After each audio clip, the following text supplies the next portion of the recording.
Теле берүүлөрдү даярдоо үчүн программага жандуу алып баруучунун видеосун текст менен кошо жүктөө керек. Голограмма адамдын өңү түсүн, кыймыл-аракетин өзүнө сиңирип алат да жаңылыктар менен тааныштыра берет.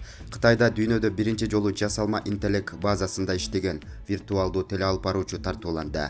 Виртуалдуу дикторду Синьхуа мамлекеттик маалымат агенттиги кытайлык Согой интернет компаниясы менен биргеликте иштеп чыккан. Кибер журналист Чжэцзян провинциясынын Учжэн шаарында өткөн интернет башкаруу боюнча дүйнөлүк конференциясында коомчулукка тартууланган.